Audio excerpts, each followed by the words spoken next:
Hey everybody, welcome back to Kids Network Studios. Do you know what today is? Today's Friday! Yay! Friday! We finally made it to Friday! One of the best days in the week. Why? Because it's the end of the week. You don't have to go to work. You don't have to go to school. You don't have to do anything. You have to sit back, relax, enjoy the nice days, or whatever. Whatever. Anyways, guys. We're still continuing on with our video game reviews, and we're in the genre of Crash Bandicoot. I had to try and make that sound more thrilling. Didn't work, obviously. This Crash Bandicoot game we're reviewing today is Crash Bandicoot 2, Cortex Strikes Back. And as per usual, the first cutscene catches my eye. Now, this takes place 1 year after the first game, where Cortex is in his airship with a new right-hand man named Engine. About a year ago, he discovered some slave crystals. And since that he has no more friends on the surface to help him get these crystals, he decides to enlist the help of Crash Bandicoot by abducting him and telling him that he's trying to turn over a new leaf and wants to save the world. Like anybody's gonna believe that. Well, apparently Crash does, and he decides to go out on this adventure to help Cortex. Pretty much simple.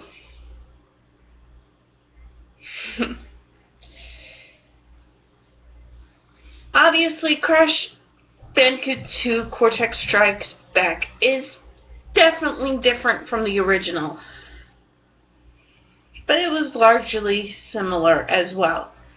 You had to play your way through a limited environment while breaking crates.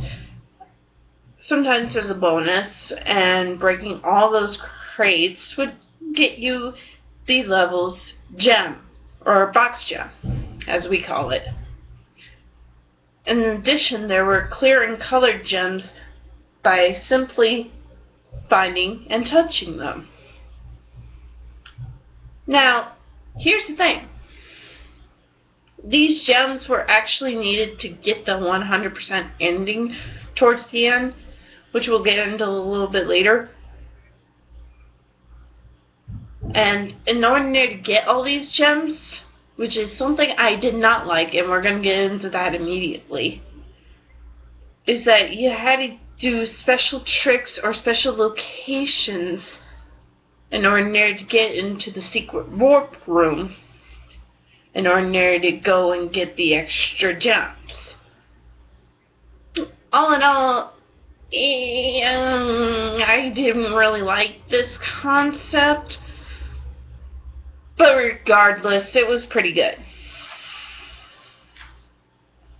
This also marks the first appearance of the death route, which means you have to go through the entire level without dying.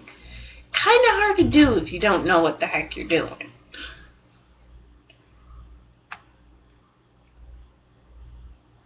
What also I did not like was the engine fight. Granted, this was the first introduction of Dr. Engine, who has a rocket in his head. Don't know how that happened, but we can all guess. And you have to try and throw a Wampa fruit at him while trying avoiding these lasers that came at you, and if they hit you, you would turn into ash. Not Ash Ketchum, by the way. Granted, it was a difficult boss battle, but they could have came up with something better than throwing Wampa Fruit at Engine.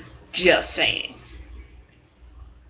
Other than that, the graphics are amazing. There are new attacks as well, but there's also like the jump, the spin, the body slam, the slide, the duck, the crawl, and the extra high jump by sliding and or ducking and then jumping.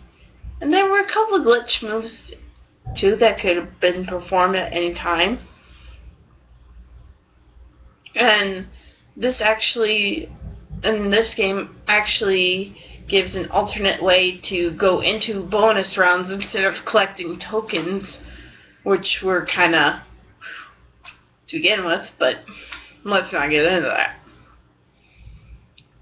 But anyways, once all the crystals and all the gems are collected, Coco reveals that I'm gonna try that again. After Crash gathers all the gems and crystals, and Brio uses the gems to destroy the Cortex space station with a laser beam, leaving the station in space until it crashes into a mysterious temple on Earth. What is the result of that? Well, we'll get into that next time, because that's going to actually be in the next video. But anyways, all in all, Crash Bandicoot 2, Cortex Strikes Back. Ladies and gentlemen, I give it a 9 out of 5. I mean, 9 out of 5. A 9.5 out of 10. Where did I get 9 out of 5 from? But anyway, there's my score rating for Crash Twin. Now I'm just messing up all over the place. I give Cortex Strikes Back my personal 9.5 out of 10. The only thing I did not like was, like I said before, the way that you had to go back into these areas that you already got the crystal out of, and you had to do these weird things in order to get into the secret warp room, and half the time I didn't know what those things were, so it took me quite a while to actually get the 100% ending. So it was like, why am I doing this again? And then I finally got it, and I'm like, ew, that explains it. It's a continuation of the story.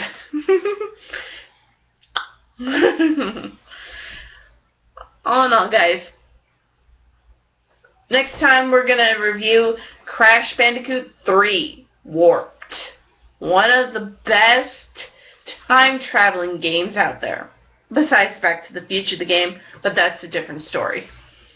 Till then, guys, I'll see you next time, which will probably be Sunday.